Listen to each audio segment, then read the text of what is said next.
ఎట్లుందమ్మా చంద్రబాబు నాయుడు గారి పరిపాలన బాగుందా? చంద్రబాబు నాయుడు పరిపాలన ఏమో బాగానే ఉంది, అభివృద్ధి ఉంది, పథకాలు ఉంటాయి. ఈయన ఏమి లేదు, రౌడీజం, గంజాయి పెంచి కాలేజీల్లో పిల్లల్ని జడగొడుతున్నాడు. వాడి పిల్లల్ని ఏం బాగా పెంచుకొని లండన్లో బండల్లో పెంచుకున్నాడు. ఈ పిల్లలందరికీ విజయవాడ అది ఆంధ్ర మొత్తం ఎదజల్లాడు, ఈరియా జల్లినట్టు పొలానికి ఎరువులు జల్లాడు. కుర్రాళ్ళు అందరూ చదువులు కొమ్మంటే ఈ గంజాయి తాగి వాళ్ళు చేసే అన్యాయాలు అకృతాలు ఎట్లా చేస్తున్నారు పిల్లలు. ఇంటింటికి గంజాయి పంచుతాడు. ఈసారి వాడు వచ్చి అంటే ఇంటింటికి గంజాయే. తెలంగాణలో పోయి నా మెట్టినిల్లు నేనుంటాను, నేను పోరాడతాను కేసీఆర్ మీద ఉంది. మళ్ళీ ఏడకొచ్చేమో మళ్ళీ ఏడ తీసుకొనేమో కాంగ్రెస్లో చేరేమో అధ్యక్ష పదవి తీసుకొనేమో మళ్ళీ ఏడ పోరాడతానంటుంది.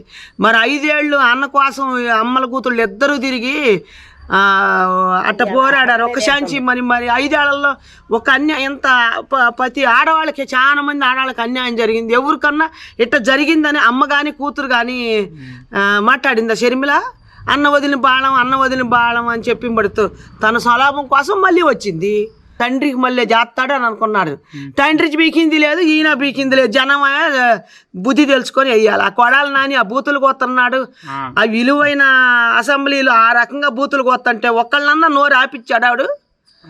అసలు ముఖ్యమంత్రి ఆయన ఏబిషారి కన్నా ఈనంగా ఉన్నాడు ముఖ్యమంత్రి. ముషిముషిలు నవ్వుకుంటా ఆ రోజా ఒకటి, ఆ కొడాలి నాని, ఆ పేరు నాని, ఏంది వాళ్ళు అసలు మర్జనం ఎత్తారా? ఎంత విలువైన అసెంబ్లీలో కూర్చొని మిమ్మల్ని జనం ఓట్లేసి అసెంబ్లీకి పంపిస్తే మీరు సశక్తిగా పర్సనల్గా తిట్టుకుంటారా? ఆడాళ్ళని బయటికి తీసుకురావచ్చా? రాజశేఖర రెడ్డికే కూతురు పుట్టలేదు అన్నప్పుడు తల్లి శీలాన్ని కూడా శంకెత్తంటే ఎందుకు వీడికి ముఖ్యమంత్రి పదవి, ఎందుకు వీడికి ఎలక్షన్లు?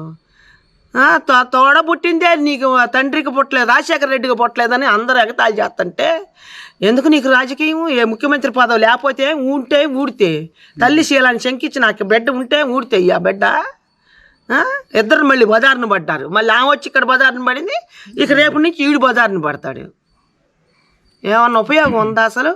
రాజకీయం అంటే బొస్టు పట్టిపోయింది. యువతరం రావాలన్న భయం వేస్తుంది, వచ్చిన వాళ్ళు చంపేస్తారేమో భయంగా ఉంది. వివేకానంద రెడ్డిని చంపించినట్టు చంపేస్తాడు వీడు. ఏం చెబుతాం మనం అసలు? 5 ఏళ్లలో నిరుద్యోగం ఏమైనా తగ్గిందా పెరిగిందా? నిరుద్యోగం పెరగటం, నిరుద్యోగం 3 వంతులు 4 వంతులు పెరిగిపోయింది. అసలు అంతా నిరుద్యోగం కిందే ఉంది. ఇంకా తగ్గిందే ఉంది, పెరిగిందే ఉంది.